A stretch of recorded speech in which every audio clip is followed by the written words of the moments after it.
Hello students, तो चलिए आज हम लोग शुरुआत करते हैं क्लास 10 के एक्सरसाइज 7.1 के क्वेश्चन नंबर 8 का, जो कि है find the values of y for which the distance between the points p 2, -3 and q 10, y is 10 units. तो इस क्वेश्चन में हम लोगों को क्या बोला गया है कि हम लोगों को y का वैल्यूज फाइंड करके बताना है, जिसके लिए पॉइंट p जिसका कोऑर्डिनेट्स 2, -3 है और पॉइंट q जिसका कोऑर्डिनेट्स 10, y है, इन दोनों के बीच में जो डिस्टेंस है वो 10 यूनिट्स है।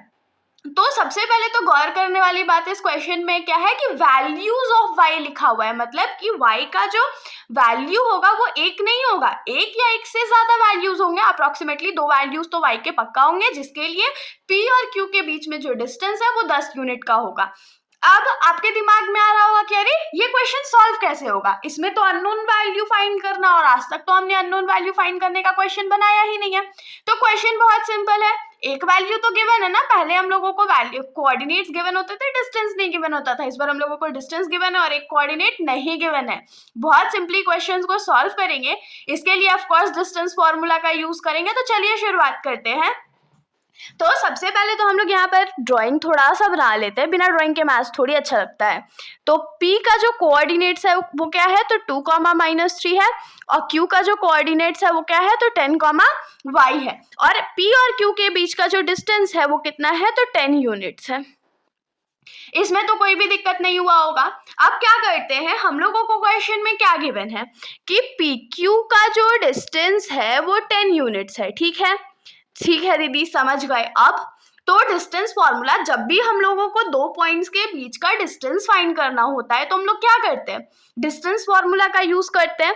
तो यहाँ पर हम लोग डिस्टेंस फॉर्मूला अप्लाई करेंगे, और डिस्टेंस फॉर्मूला हमारा क्या होगा, तो x2 - x1 का स्क्वायर प्लस y2 - y1 का स्क्वायर इज इक्वल्स टू 10। इसमें तो कोई दिक्कत नहीं होगा, यूनिट्स अभी हम लोग नहीं लिखेंगे। अब देखिए, ये हमारा x2 होगा, यहाँ पर लिख देते नीचे, ये हमारा x2 हो गया, ये x1 हो गया, ये y1 हो गया, ये हमारा y2 हो गया।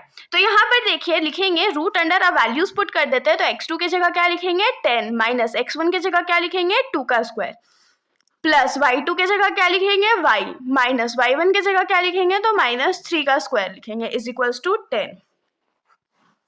तो 10 में से अगर 2 चला जाएगा तो क्या बचेगा, तो 8 बचेगा, तो 8 का स्क्वायर हो गया, plus y minus minus plus, और ये 3 का स्क्वायर इज इक्वल्स टू 10 हो गया। अब हम लोग क्या करते हैं, दोनों तरफ ना स्क्वायर कर देते हैं, क्योंकि अगर हम लोग इस रूट के वैल्यू को सॉल्व करेंगे तो बहुत ज्यादा कॉम्प्लिकेटेड प्रोसेस हो जाएगा, उतना कॉम्प्लिकेशन हम लोग को जनरेट नहीं करना है। इसीलिए हम लोग क्या करेंगे, दोनों साइड स्क्वायर कर देंगे। तो क्या लिखेंगे, स्क्वायरिंग बोथ साइड्स। दोनों साइड जब स्क्वायर करेंगे तो ये क्या हो जाएगा, रूट अंडर 8 का स्क्वायर होता है 64, प्लस y प्लस 3 का स्क्वायर का होल स्क्वायर, क्योंकि होल स्क्वायर करा है हमने, और यहाँ राइट साइड पे भी तो होगा, तो ये 10 का स्क्वायर हो जाएगा। तो ये स्क्वायर और ये रूट जो है वो एलिमिनेट हो गया, तो हमारे पास क्या बचा, 64 प्लस y प्लस 3 का स्क्वायर इज इक्वल्स टू 10 का स्क्वायर क्या होता है, तो 100 होता है। तो ये क्या हो जाएगा, 64 प्लस, ये किसके फॉर्मूले में है, a plus b whole square के फॉर्मूले में ना, तो इसके लिए क्या हो जाएगा, a स्क्वायर प्लस b का square plus 2 into a into b is equals to हमारा यहाँ पर 100 हो गया। तो अब हम लोग यहाँ से क्या लिख सकते हैं कि 64 प्लस y का स्क्वायर प्लस 3 का स्क्वायर 9 होता है, प्लस 2 3 जा 6y इज इक्वल्स टू 100 हो जाएगा। तो अब यहाँ पर देखिए हमारे पास दो न्यूमेरिक वैल्यू है, तो 64 में हम लोग 9 को ऐड कर देते हैं। तो ऐड करने के बाद हम लोगों को क्या मिलेगा, 73 plus y square plus 6y is equals to 100। तो अब हम लोग पूरा कोशिश करते हैं कि ये जो हमारे पास इक्वेशन आया है उसको हम लोग एक क्वाड्रेटिक इक्वेशन बना देते हैं।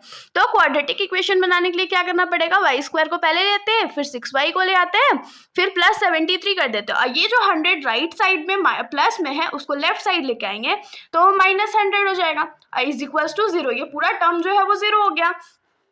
तो 100 में से 73 को अब हम लोग माइनस कर लेते हैं, तो 10 में से 3 जाएगा तो कितना बचेगा, हमारे पास 7 बचेगा, और 9 में से 7 जाएगा तो हमारे पास क्या बचेगा, 27। तो यहाँ पर क्या हो गया, y square plus 6y minus 27 is equals to 0। Minus का साइन क्यों लगा, क्योंकि हमारा 100 का जो वैल्यू था वो बड़ा था, इसलिए साइन तो बड़ा वाला का लगता है ना, तो माइनस हो गया। अब हम लोग यहाँ पर क्या करते हैं, तो मिड टर्म स्प्लिटिंग का यूज करेंगे, क्योंकि क्वाड्रेटिक इक्वेशंस अगर हम लोगों को वैल्यू निकालना होता है तो ऑफकोर्स उसमें क्या करते हैं, क्वाड्रेटिक मिड टर्म स्प्लिटिंग का यूज करते हैं। तो मिड टर्म स्प्लिटिंग के लिए क्या करते हैं, जो हमारा कांस्टेंट टर्म होता है वाई स्क्वायर का जो कोएफिशिएंट होता है उसको मल्टीप्लाई कर देते हैं। तो टर्म तो हमारा 27 है, तो 27 को प्राइम फैक्टराइज करेंगे, तो ये क्या हो जाएगा 3 के टेबल में 9 टाइम्स में, फिर 3 के टेबल में 3 टाइम्स में। अब इसमें ये जो 3 आए हैं हमारे पास, उसको कुछ भी करके हम लोगों को कितना लाना है, +6 लाना है। तो यहाँ पर देखिए 3 3 क्या होता है, 9 होता है।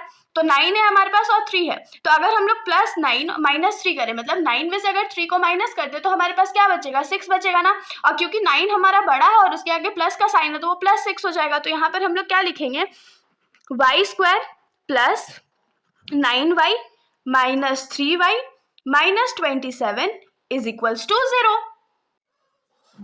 तो हम लोग दोबारा एक बार इक्वेशन जो हम लोगों को मिला है उसको लिख लेते हैं, y square plus 9y minus 3y minus 27 is equals to 0। तो अब इन दोनों को मिड टर्म स्प्लिट करने के लिए क्या करना पड़ता है, इन दोनों में से हम लोग कुछ कॉमन लेंगे और फिर इन दोनों टर्म्स में से हम लोग कुछ कॉमन लेंगे। तो इन दोनों में हम लोग कॉमन क्या ले सकते हैं, तो y कॉमन ले सकते हैं। तो यहाँ क्या बचेगा, वाई स्क्वायर था उसमें से एक y हमने कॉमन लिया तो एक और y बचा, प्लस यहाँ पर क्या बचेगा 9 बचेगा, दोनों में से 3 माइनस कॉमन ले लेते हैं और 3 कॉमन ले लेते हैं। 3 कॉमन किया तो यहाँ पर क्या बचेगा, y बचेगा, माइनस माइनस क्या हो जाएगा, प्लस हो जाएगा। 27 जो है वो 3 के टेबल में कितने बार में आता है, 9 बार में आता है।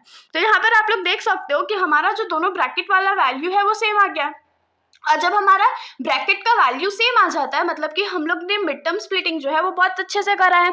तो यहाँ पर क्या लिखेंगे, y प्लस 9 को कॉमन ले लेते हैं और फिर हमारे पास दूसरे ब्रैकेट में क्या बचेगा, y minus 3 is equals to 0। ये हमारा दो टर्म्स आ गया। उसके बाद क्या करेंगे, नाउ पहले वाले टर्म को भी 0 से इक्वेट करेंगे और जो दूसरा वाला टर्म है उसको भी हम लोग 0 से इक्वेट करेंगे। तो यहाँ पर y का वैल्यू हम लोगों को क्या मिलेगा, -9 क्यों मिलेगा, क्योंकि 9 जो था वो लेफ्ट साइड में प्लस में था, तो जब वो राइट साइड गया तो वो माइनस में हो गया। सेम चीज हम लोग इसके साथ भी करेंगे। तो यहाँ पर y का वैल्यू हम लोगों को 3 मिला। तो यहाँ से हम लोगों को क्या पता चला कि y का दो ऐसा वैल्यूज है जिसके लिए हमारा जो कंडीशन है वो फुलफिल हो सकता है। तो हम लोग यहाँ पर क्या लिखेंगे कि hence the required values of